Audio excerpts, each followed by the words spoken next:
pessoa idosa, aquela que possui acima de 60 anos de idade, raramente procura um local de convivência por se sentir feliz e saudável. Muitos são orientados por médicos, parentes ou amigos para participarem desses centros socioculturais para a terceira idade, para superar o apego ao passado, as mágoas profundas, o luto, a baixa autoestima e outros problemas típicos da velhice no mundo moderno. Porém, em pouco tempo, redescobrem a vontade de viver e voltam a ser felizes. Qual foi a poção mágica que tomaram? Nenhuma. Apenas mudaram sua atitude diante da vida. Mudaram de imaginário. Deixaram para trás tanto desenvolvimento. Vamos compreender melhor algumas expressões e seus significados profundos. Todos os problemas que apontamos acima não são pontuais ou algo específico da terceira idade. Ao contrário, são os frutos do processo de desenvolvimento humano, em outras palavras, da modernidade.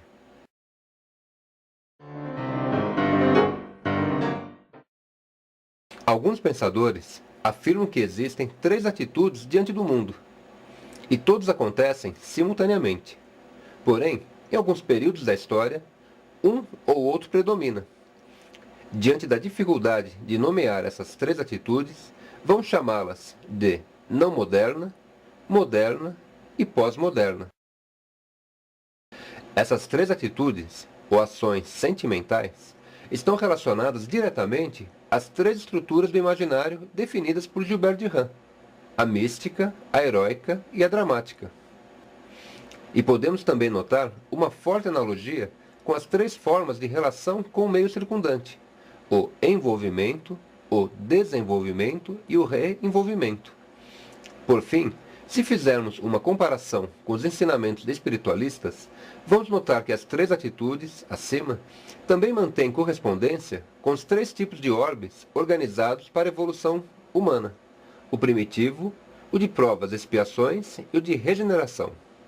Em suma, essas 3 atitudes sempre existiram na história humana.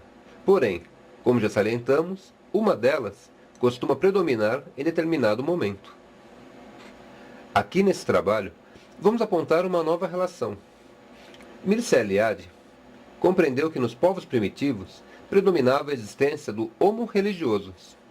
Por sua vez, entre os povos modernos, ele encontrou o que denominou de homo profanus.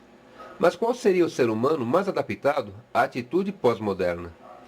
Em nossa opinião, seria o homo spiritualis, ou seja, aquele em que predomina o imaginário dramático e que busca um reenvolvimento, não só com a natureza, mas também com seu semelhante e com a sua própria alma.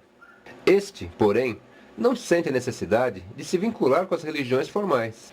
Se o homo religioso teme a natureza, acreditando que um trovão representa o ódio de Deus, e o homo profanus apenas busca dominá-la e explorá-la ao máximo, o homo spiritualis busca harmonizar-se com ela, respeitando seus ciclos e buscando construir um relacionamento saudável, pois tem consciência da importância da natureza em sua vida.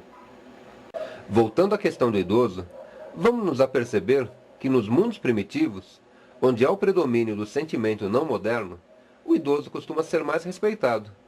Muitas vezes, ele é temido.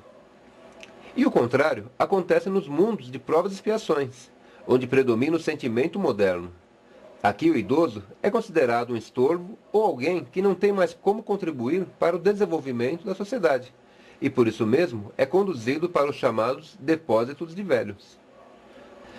Assim, como já salientamos, o idoso desintegrado é um fruto da modernidade, do predomínio do imaginário heróico e do desenvolvimento humano, ainda predominante no mundo contemporâneo. E as escolas e centros socioculturais voltados para o idoso já são frutos de uma diferente atitude, ainda incipiente no mundo atual, mas que começa a tomar uma forma mais clara e definida. Nesses locais, os idosos recuperam sua dignidade e humanidade. São tratados como gente, eles afirmam. Como nos sugere Teixeira Coelho, a proposta da ação cultural é de se usar o modo operativo da arte, livre, libertário, questionador, que carrega em si o espírito da utopia, para revitalizar laços comunitários corroídos e interiores individuais dilacerados por um cotidiano fragmentante. Essa proposta se insere perfeitamente no contexto da sociagogia do reenvolvimento, e para que tal revitalização aconteça, é importante o desabrochar do sentimento topofílico, ou seja, a afeição pelo espaço vivido. Em suma, a topofilia é cultivada quando uma pessoa ou um grupo identifica-se com o local, sente-o como seu lar e de seus antepassados. E, lembrando o geógrafo chinês Yi-Fu Tuan, caso o grupo deliberadamente mude seu ambiente e o controle, pouco motivo há para sentir saudade ou nostalgia do passado. E no caso dos idosos, o espaço passa a ter uma conotação pouco compreendida pelos chamados especialistas em planejamento urbano. Por exemplo, no ano 2000, em uma pesquisa realizada pelos alunos do curso de Arquitetura e Urbanismo da Unirp, na cidade de São José do Rio Preto, esses constataram que os idosos que frequentam o centro da cidade desejam a ampliação do calçadão ali existente, para que haja uma diminuição do acesso de carros ao centro da cidade. Por outro lado, os especialistas em planejamento urbano que foram entrevistados afirmavam que seria necessário acabar com o calçadão para facilitar a circulação de automóveis, a única alternativa, na opinião deles, para dinamizar o comércio. Ficou patente na pesquisa a diferença de mentalidade entre os dois grupos. De um lado, a valorização do reenvolvimento por parte dos idosos e, de outro, a ânsia por desenvolvimento por parte dos planejadores urbanos. E como fazer para diminuir o fosso entre o mundo sensível do idoso e a razão técnica dos planejadores? Esse é o objetivo da Anima Ação Cultural, que tem como mito diretor Hermes, o deus da comunicação. Como já afirmou o estudioso Walter Otto, o mundo de Hermes não é de modo algum um mundo heróico.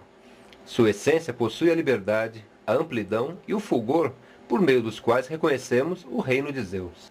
Ele também é o deus mais amigo dos mortais.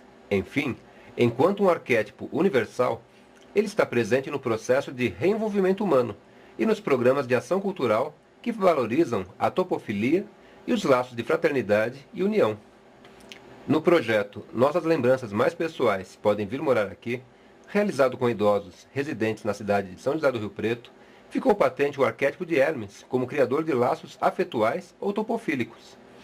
Esse projeto foi estudado na tese de doutorado defendida na Faculdade de Educação da USP em 2003. Está resumido no livro Nas Trilhas Indeléveis de Hermes, Memória, Topofilia e Ação Cultural.